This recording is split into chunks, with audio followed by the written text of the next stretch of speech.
Why dost thou cry, my lady? Why dost thou cry, my lady? Why dost thou cry? Sally McFadden. Why dost thou cry, my lady? Why dost thou cry, my lady? That's not the line. The line is, milady, why dost thou cry? No, it's not. Why dost thou cry, my lady? Why dost thou cry, my lady? Are you sure? Hank, I'm about to go on. This is not the time for one of your stupid... It's not Hank you should be concerned with. Matilda! I'm not Matilda either, idiot. Look, I'm about to enter. I do not have time for... I am the ghost of lines dropped. What? I am the spirit of every word you've never uttered, Sally McFadden. Every phase you've ever mangled, every flubbed setup, every blown punchline, every missed cue. I'm the ghost of lines that cannot speak themselves and have the misfortune to be reliant on your less than reliable mouth and brain. Did Hank put you up to this? Are you that girl from the corner of Sullivan's with the sandwich boards? Would the sandwich board girl remember your Mrs. Krebs debacle in Inherit the Wind? What? Who told you about that? The good Lord gave us the heat. The good Lord gave us the glands to sweat with. Was that so hard? I got the line right most nights. At opening night and closing and 2 of the matinees? Hewitt was the shopkeeper. He wouldn't give me the cue half the time. And it was his fault you kept forgetting the words to Give Me That Old Time Religion? I'm not musical, and there was that whole accent thing. Give me that old time religion, give me that old time religion, give me that old time religion, it's good enough for me. Will you please? I must be with head trauma, could spit that one out. I hummed it. Oh, well, good for you. Except let me think, oh, that's right. The script clearly calls for the words. Why are you here? Bruce is going to come into a lot of money someday. His uncle made a fortune in men's garters. What? Come back, little Sheba. No reason you should remember it now. You could never remember it then. That's not fair. I was terrific in that show. When you weren't staring blankly at your castmate, sure. Even when I forgot, I got the gist of the lines. Like you're going to do tonight? It's why dost thou cry, my lady? I don't think I'll screw that up. Milady, why dost thou cry? Milady is at the end of the line. Beginning. End. Beginning. End. Are you sure?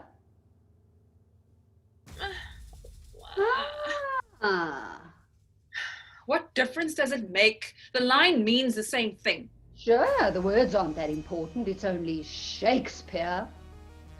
Okay, listen. I do not have time for this. I have to go on. You wouldn't want to be late, would you, Sally McFadden? What?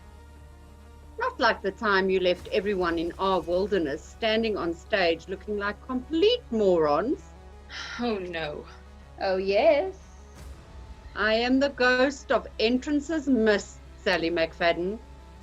I do not believe this. Neither could your fellow cast members as they waited. And waited. Leaving Walter Higgins to improvise O'Neill dialogue. Badly, I might add, for what seemed like hours. It was already a long play, Sally. And when you did stumble on, you were pretty much making up your own script by that point. That whooshing sound the audience heard?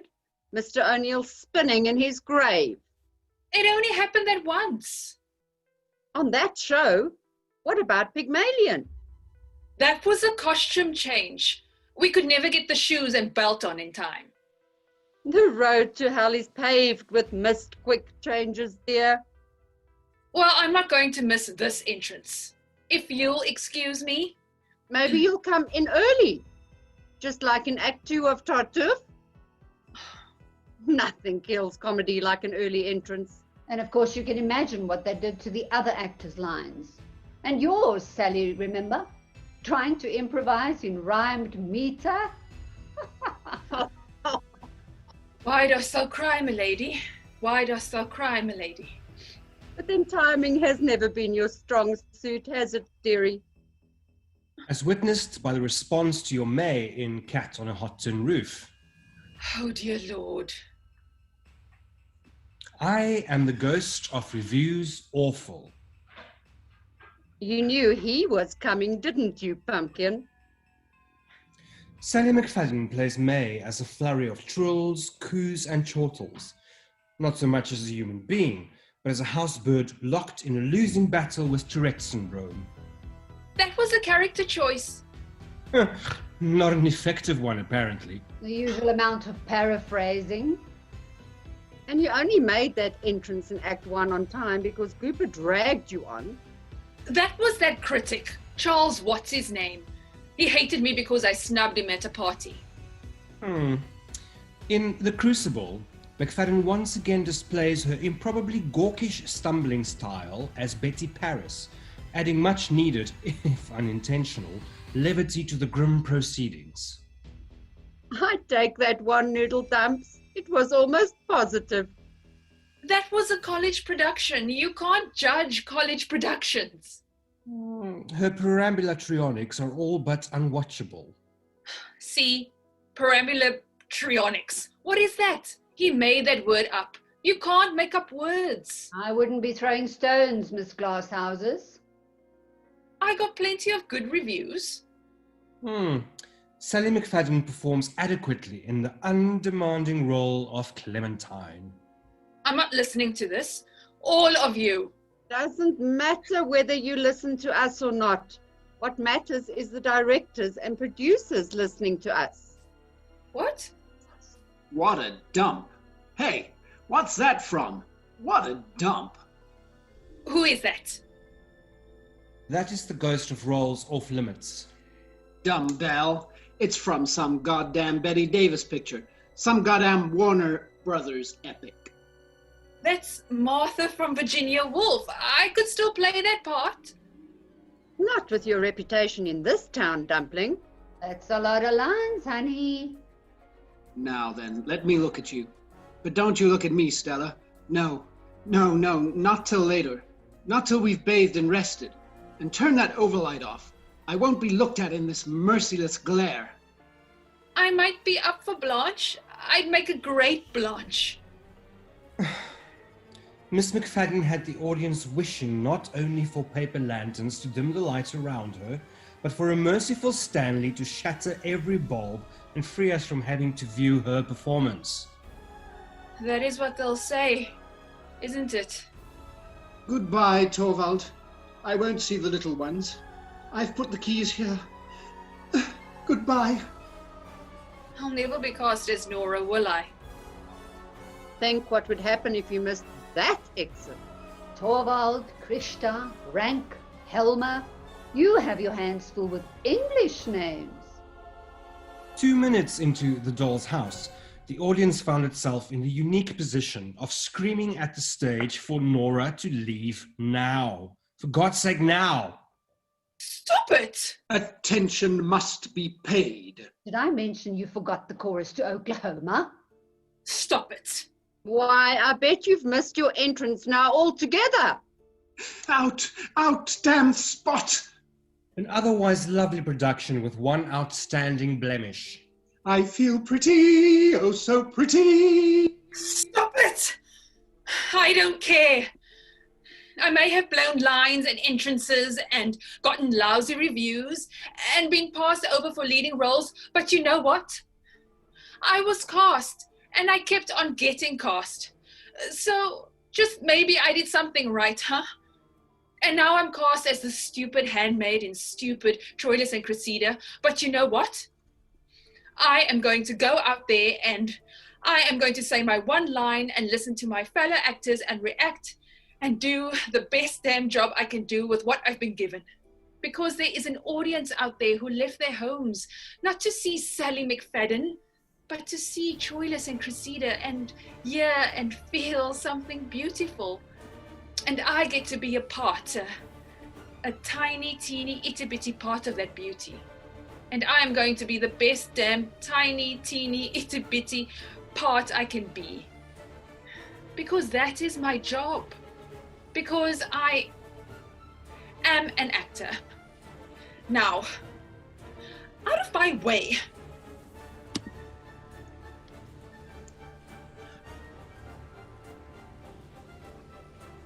Why dost thou cry, milady? That was actually the exact right moment to enter. And the exact right line. I was wrong. Not bad at all.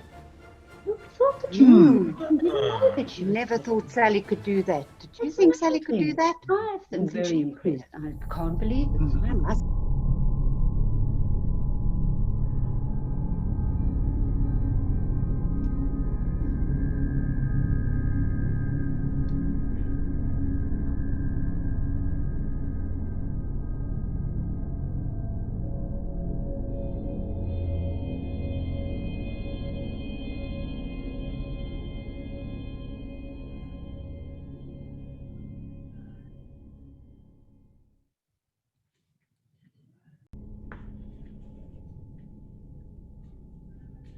Hello?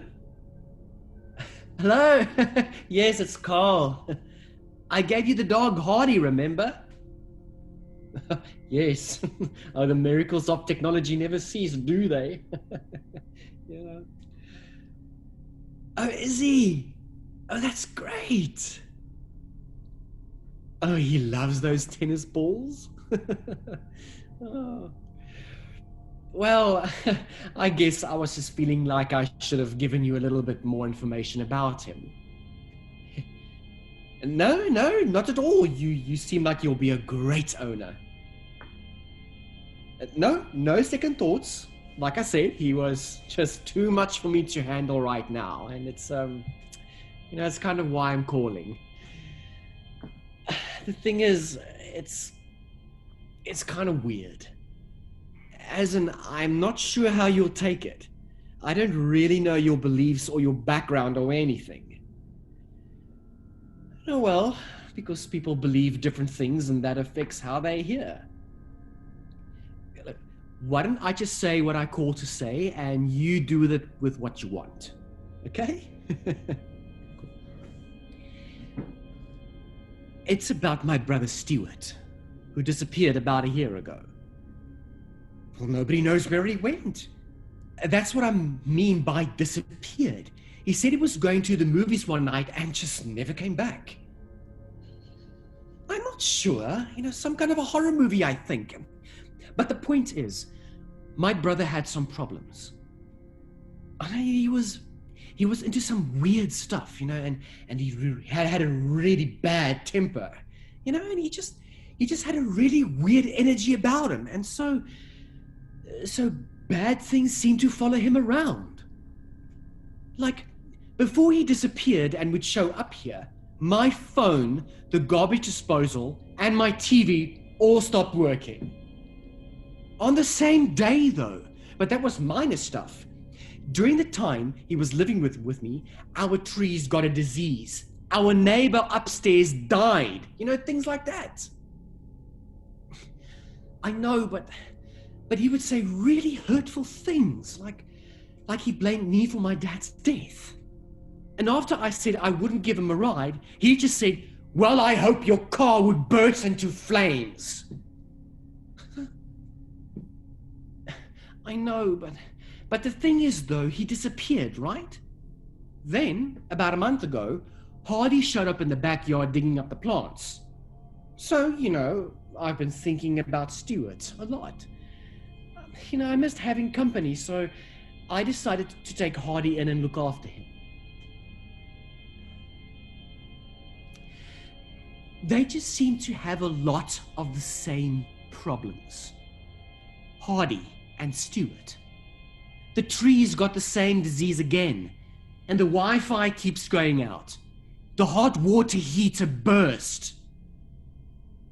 Bad luck, I know, but then last week driving on the highway, my car engine burst into flames.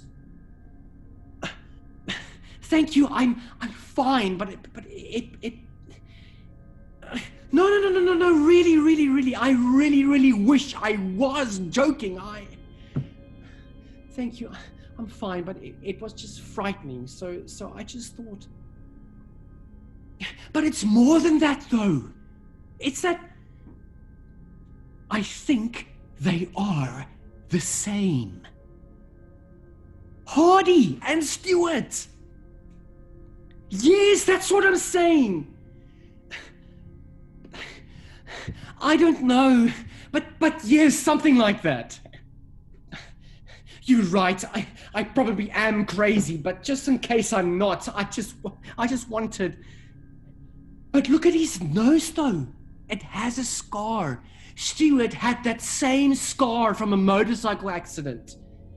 And you know the way Hardy scratches his right paw? Stewart had eczema on his right hand. I promise you, I'm not.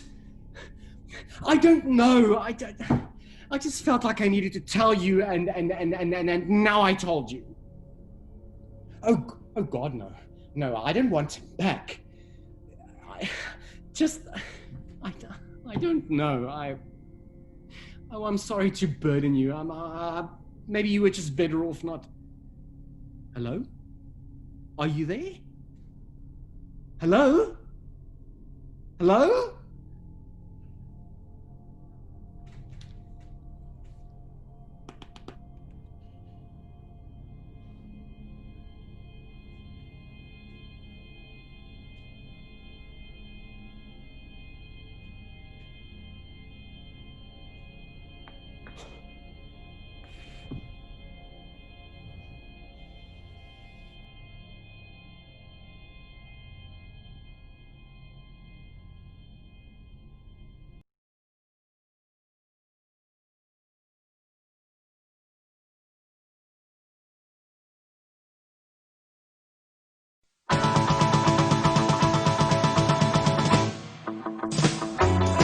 Well, I saw the thing coming out of the sky. It had a one long horn and one big eye. I commenced to shaking and I said, ooh-wee.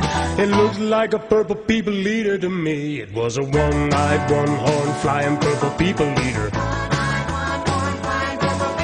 A one-eyed, one-horn flying purple people eater sure looks strange to me.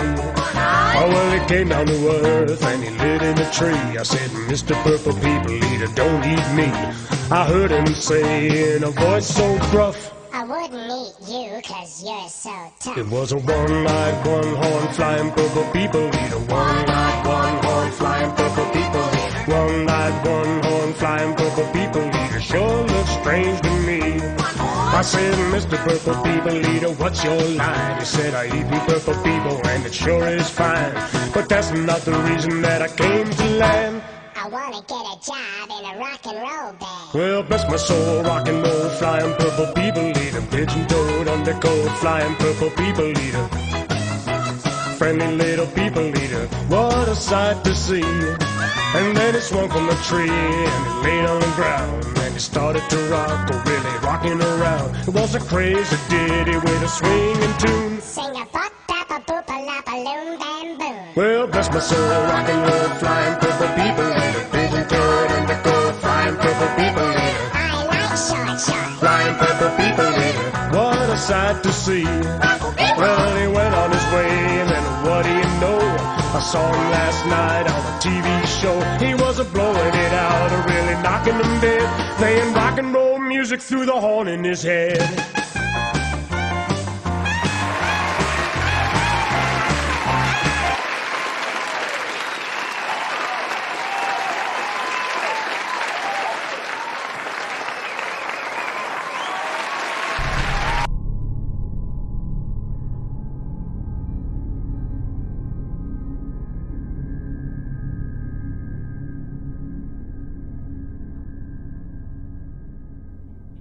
Oh, there's a chill in here.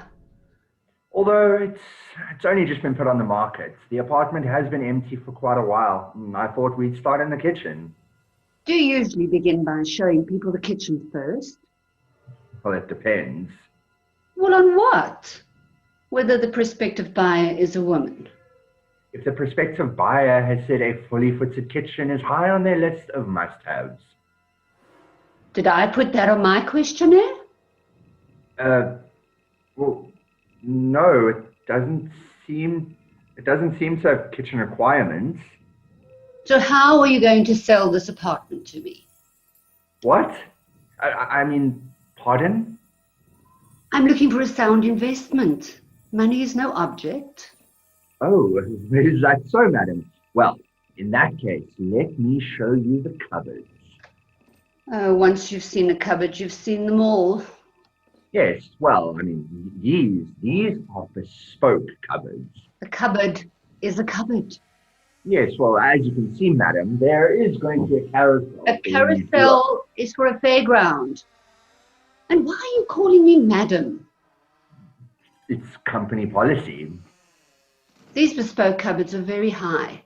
How's anyone under 5 foot supposed to reach things? They could use a step ladder. I think you've got a nerve calling them bespoke cupboards. They sound very impractical and a health and safety risk, if you ask me. Yes, well, they are finished in white melamine. They're not even real wood. Well, it doesn't actually state that here. Uh-huh. But then again, you know, we can't list everything. You haven't mentioned the cooker yet. It is a state-of-the-art oven and hob. State of the art, huh? It looks like a state to me. The woman who lived here obviously had no taste. Well, as I understand, green is the new white. Green cookers are the in thing nowadays. Do you believe everything people tell you? I'm just informing you of all the facts that are presented as in this tract. So what kind of green would you say that cooker is? Well, I'm not very good with colors. It's sludge. Sludge? Yes, sludge green, like a filthy, weed-infested pond. Well, I guess it is a sort of unusual color. It's hideous. Is there a fridge and freezer and dishwasher included in the price? Oh, yes, there is. There is a dishwasher, and I can show you the fridge freezer if you'd like. That old saying about green not being seen makes total sense to me now. Going back to the oven and the hob. Oh, must we? Don't you want to know what energy source they use? Not really, I don't cook. You don't cook? No. What does your husband have to say about this? Well, not that it's any of your business, but I don't have a husband. I'm not surprised. What was that? I said I'm very surprised. Why do men always assume that women over 30 are married and enjoy cooking? Oh, it must be a gender thing. I detest cooking as much as I detest that sludge green oven and hob. So don't you cook at all? Not if I can help it. There's always someone to take me for a meal. Will you be using this place for business purposes or residential? Both. Oh, all right. Well, would you like me to show you the rest of the property now? Not really. I know what the place looks like. Oh, so you saw the photos on the website? Yes, that's it. I must have seen the photos. And? And it seems to be very expensive for what it is. Oh, well, it is the going rate for properties in this area. What has this location got to offer someone like me? This is a very highly sought after area. It can't be that highly sought after. I noticed 2 other properties in this very apartment block that have been on the market for almost a year. Well, you have to take into account the Christmas period when the markets just don't move. Spacious apartments in a sought after area should have sold long ago.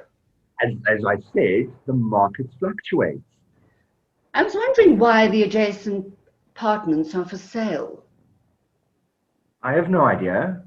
but they are listed with your estate agents. I expect they just want to move to a different area. Well, is it safe? Oh, yes, health and safety checks are always made when our valuer inspects the property. I mean the area. Is it safe to walk through? Yes, to the best of my knowledge, it is safe. You know, the last resident lived here for 15 years. Why did he move?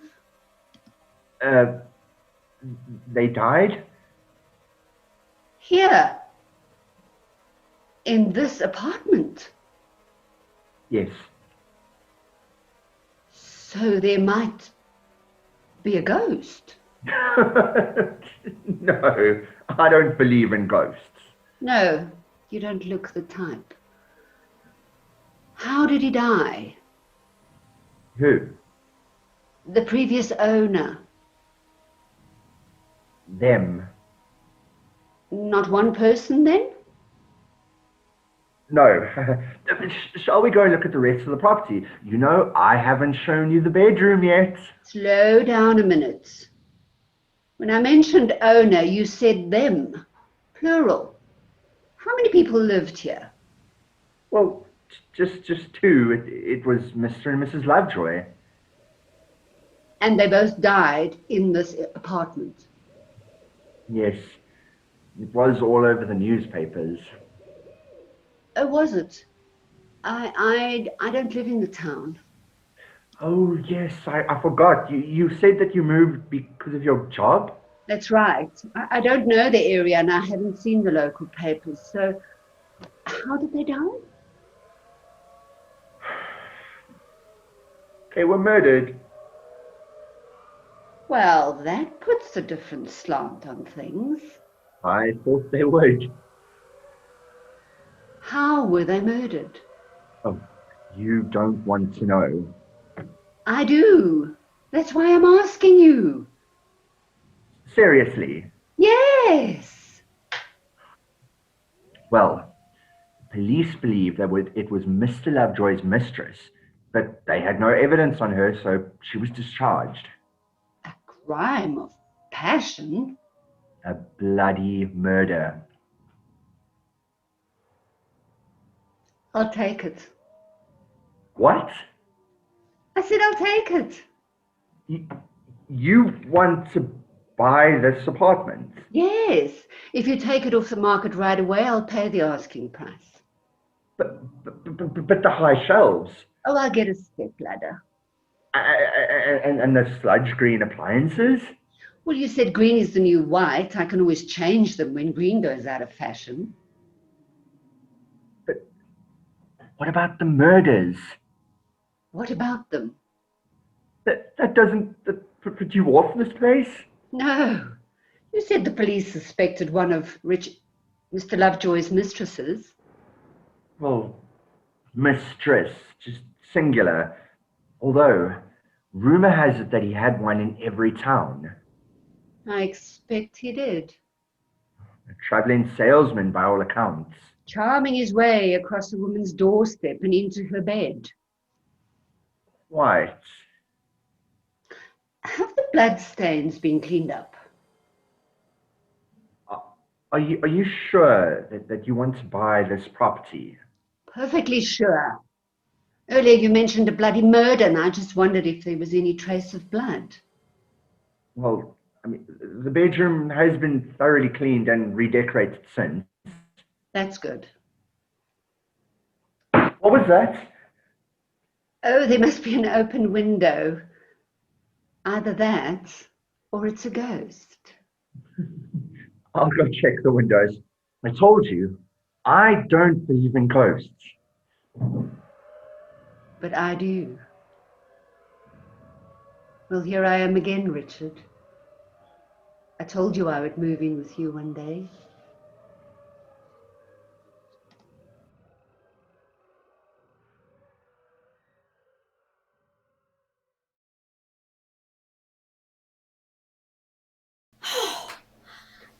God, it's she says. Just at the top there on the left, Mrs. Brimley. Quite polite, I thought she was, until I realised she actually meant 6 gruelling, tortuous flights with barely a landing to rest on in the process. Honestly, if I'd known I'd been scaling the north face of the Eiger, I'd have come equipped with me crampons. Oh, I'm just not up to this at my age. You'll have to excuse me while I catch me breath.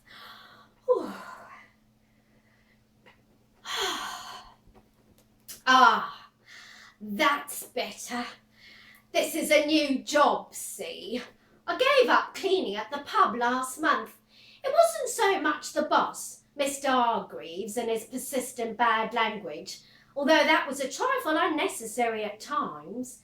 No, if you were to ask my real reason for resigning, you'd probably laugh at the answer, but I'll tell you anyway. Fags. I didn't realise it for ages, but I missed that lingering smell of old tobacco mixed with beer dregs and gravy. I found it strangely comforting. After the smokers had to go outside and pollute the streets, the general aroma was never quite the same. Of course, I couldn't explain that to Mr. Hargreaves. He'd have thought I was weird. Crikey. Talking of weird, have you ever seen such a creepy-looking room as this? Usually, I quite like attics, but here you half expect Dr. Crippen to be lurking in the shadows, wielding a bottle of poison. Drink this, my dear, it'll help you to sleep. Ha! No, don't panic, I'm kidding, honest.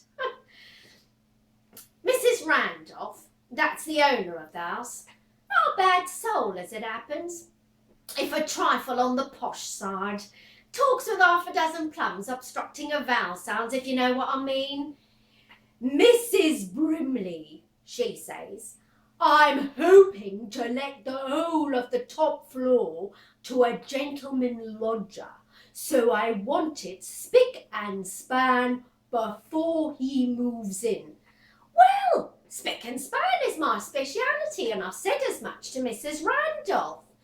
Excellent, she says, and goes back to feeding her parrot, which, if I'm not mistaken, could give you a nasty nip if you were to look at him sideways with the wind in the wrong direction.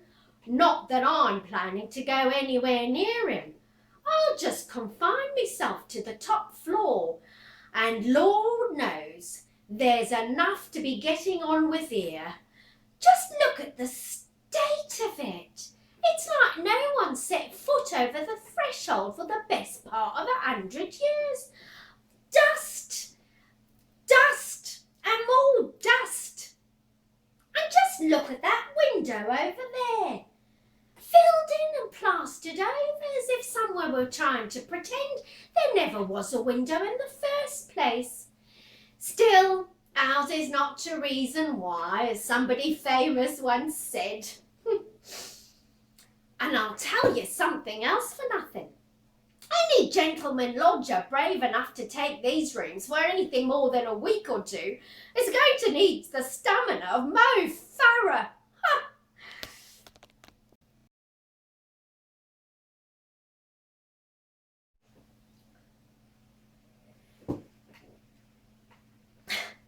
Don't tap me.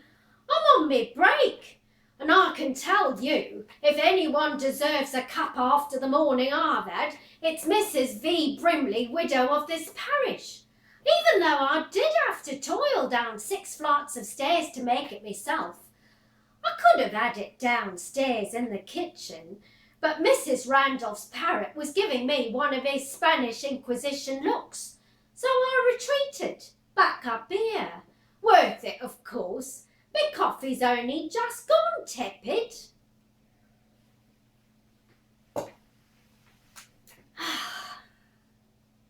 It's my 3rd day here, and I can't say it's been undiluted fun. Actually, I've been sitting here trying to think of a word to describe the last couple of days, I can come up with is uncanny. Good word that. I like it. Uncanny. I feel that it adequately describes my experience yesterday afternoon. You see, it's... what happened was... well, let me just tell you, and you can form your own opinion. I was mopping the floor, see, over here, lot of this, when suddenly I hear this voice, quite clear and strong. A man's voice, nice, educated. It says, "Could I trouble you for sixpence?" I turn around, sharpish-like, to see who it is. I'm thinking it's perhaps Mrs. Randolph's gentleman lodger arrived early. But then I'm thinking, sixpence? Who the bloody heck asks for sixpence these days? He's a nice-looking young lad, about 20, pale face, old-fashioned haircut. He's dressed in one of those collarless shirts, much patched about the elbows, trousers with braces, and he's shivering with cold as though it's the middle of winter. Very odd indeed for the second week in August. Sixpence, I say, that won't buy you much these days. On the contrary, madam, he says. Madam, me? On the contrary, I can, for sixpence, partake of a bowl of soup with bread at the corner of the street. I do believe, for a starving poet, it's a better course of action than paying the rent. Well, I'll look him up and down with greater scrutiny this time, and I notice that he's very pale indeed. Hardly there at all, really. I don't wish to be rude, I say, but you're not exactly from here, are you? I confess, he says, I am a little out of my time. Well, I should say so, if he thinks 6 measly pence will buy him anything worth having. I take a step back, sizing up the situation. Then I realise just how cold the room's suddenly become. I tell you, the mercury must have plummeted to at least -3 since he appeared. I know what you're thinking. A woman of my age and intellectual capacity doesn't exactly make a habit of bumping into ghosts. I've always considered them to be a bizarrely constructed product of a slightly fevered brain. In other words, a load of old tosh. But there he was, plain as the nose on my face, and considerably more handsome if you want the truth. I'm just about to tell him that I don't have sixpence, and neither does anyone else he might ask, when I notice he's staring at the blocked-in space where the window used to be. The window, he says in an odd kind of tone. The window, it's gone, I say. Helpfully, I thought. No, no, he says. It's open. I must get to it, I must. He dashes across to the filled-in rectangle on the wall, and as I watch, he beats his head against it. So far down, he says, so very, very far down. Well, it's a long way up, I remind him, so of course it would be a long way down. But he doesn't hear me. He tears himself away and sits himself on this chair here. Then he buries his head in his hands and sobs like a child. I look at him. Poor young lad. Then I look at what used to be a window. Suddenly, I see exactly what must have happened, goodness knows how many years ago. Violet, I say to myself, if ever you needed a tactful approach to a tricky situation, this is a #1 case in point. I'm thinking it may be difficult to actually touch him, and it may be unpleasant for both of us if my hand goes, you know, straight through his shoulder. So I just move a little closer and I bend down towards him. You've had a tough time, lad, I say, but it's all over now. It was over long ago, and there's nothing to worry about now. Just think, lad, you're free for all eternity. He uncovers his face then, looks up at me and smiles the most beautiful smile. He asks me my name, so I tell him. Violet, he says, and his eyes are full of unshed tears. I could have loved you. I step back. He could have loved me. Plain, ordinary me. A woman of a certain age, with precious little to commend her to anyone the right side of 70. Yet there he sat, young, handsome, sensitive, and dead for probably the last 100 years. Life's little ironies. They never cease to amaze me.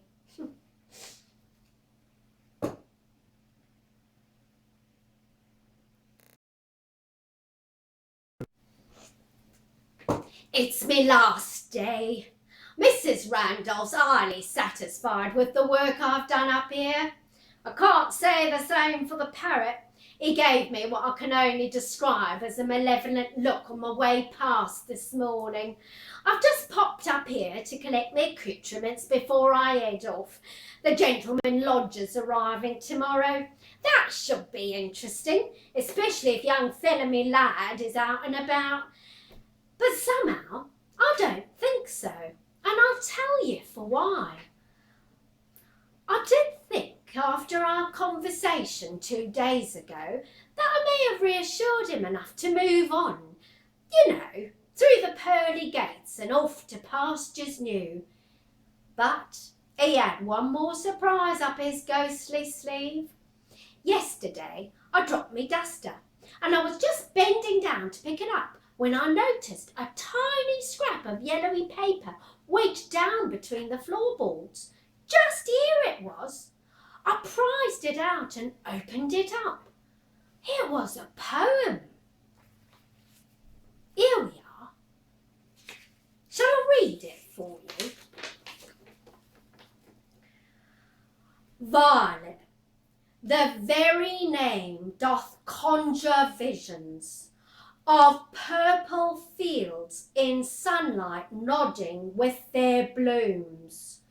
The gentle breeze that blesseth them in springtime calls country folk to pluck and deck their rooms with gifts from heaven, and when I gaze on thee, my heart is filled with violet light, and comfort comes to me.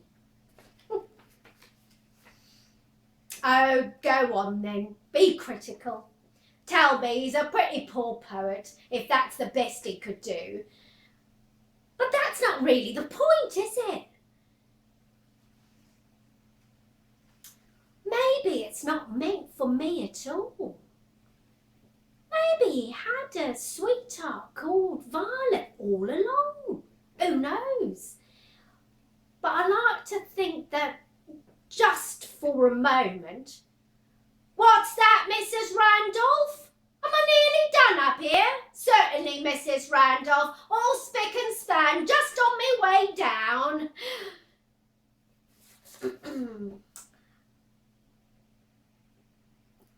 Goodbye, lad. I've only just realised I never asked your name. But whoever you are, were, I wish you well. I've had precious few compliments in my life, but yours was one of the best.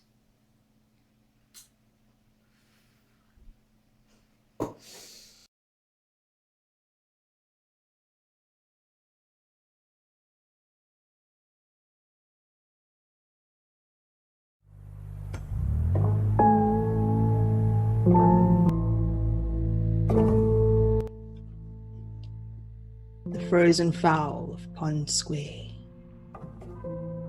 It was a night when ghosts might well be abroad. Torn and ragged clouds were blown across the sky by a chill wind, and when they broke, there was a sudden glimpse of moonlight. All the houses round Pond Square High Gate seemed black and huddling together. The shadowy moon lit them fitfully, but there was no other light. It was wartime, December 1943, and the ancient, elegant square, like the rest of London, was blacked out. Yes, it was a good night for ghosts, and Pond Square, with its old memories, was a good place to find them. If aircraftman Terence Long was thinking of such things as he walked across the square, however, he could hardly have imagined a stranger spook than the one he saw. As he walked under the shadows of the old houses, he heard hoofbeats, the sudden pulling up of a carriage, and then a frightening shriek. He stopped, his eyes trying vainly to pierce the darkness. Then the moon showed itself, and there, in front of Long's goggling gaze, was the ghost, a chicken. The bird was shaking with the cold, trying, it seemed, to warm itself by flapping its wings. Aircraftman Long stood watching its antics, thinking that he should have declined that final drink at the house of the friend he'd been visiting. He closed his eyes tight, took a deep lungful of the chill air, then looked again. It was gone. Long took another quick look around him, then he ran hard through the square. At the corner, he collided with a figure clad in what his panicked mind first thought to be a shroud. It turned out to be the substantial figure of a fire watcher wearing a cape. "In a hurry, son?" said the man. "You bet," replied the airman, breathlessly. "I'm late." He thought that sounded lame, but all he wanted to do was to put as much distance between himself and the square as he could. Then a thought struck him. He'd gone only a yard or so, and he turned back to the fire watcher. "Don't think I'm tipsy or anything," he began, "but I've just seen a chicken that looked like a ghost. It had hardly any feathers, and it was dashing about as though it were freezing." The man did not laugh. "You've seen it too, eh? You're not the first one. That fowl has been seen round these parts for years, for as long as I can remember." Long looked slightly relieved. "Have you seen it?" he asked. The fire watcher shook his head. "No, but a month or two ago, some of the people around here saw a man actually trying to catch it. He chased it all round the square, probably thought it would help out his meat ration. It jumped and flew all over the place with his chap after it. Then it went straight through a brick wall." The airman stared. "Straight through," he said. "Straight through. That was enough for the chap. He turned and ran for all he was worth." "And I don't blame him," said Long fervently. The shivering chicken, which Long and the man who fancied it for his table had seen, was no newcomer to the Highgate Square. It might be said that it was the neighbourhood's oldest inhabitant. The story goes back 300 years to when Francis Bacon, renowned philosopher, statesman, essayist, and one-time Lord Chancellor of England, was getting old. He had in his day been among the greatest in the land, but like all powerful men, he had enemies. By 1621, these enemies had succeeded in banishing him from public office with stories of treason.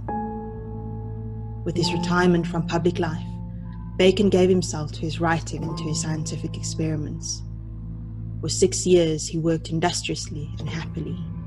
Then, in March 1626, when he was 65, he was riding his carriage through the snow-covered streets of Highgate. It was a bitter afternoon, getting dark, and with the threat of more snow in the black sky. But Bacon, as ever, was working on a scientific problem. It had occurred to him that the grass beneath the snow always seemed remarkably fresh and green. He wondered if the snow had any properties as a preservative. He was the sort of man who never left anything untried once it had occurred to him. He ordered the coachman to stop in Pond Square. Then, wrapping the cloak about him, he stepped from the carriage into the snow. The surprised coachman was told to go and purchase a chicken. He did so, and the bird was killed, partly plucked and cleaned on the spot. Then Bacon took the warm carcass and stuffed it with snow. He placed it in a bag and packed more snow tightly about it. To the wondering locals who'd gathered around, he said, "I think I have found the answer to putrefaction." They were none the wiser, and they had no time to question him further, for suddenly the old man was seized with a violent shivering and coughing. He collapsed in a heap in the snow. The watchers picked him up and, under the coachman's direction, took him to the house of his friend Lord Arundel, which stood at the corner of Pond Square. There he died a few days later. The frozen chicken had cost the life of a great Englishman. So the shivering chicken came to Pond Square, the residents and some of their neighbours in that part of Highgate having long known about the strange spectre.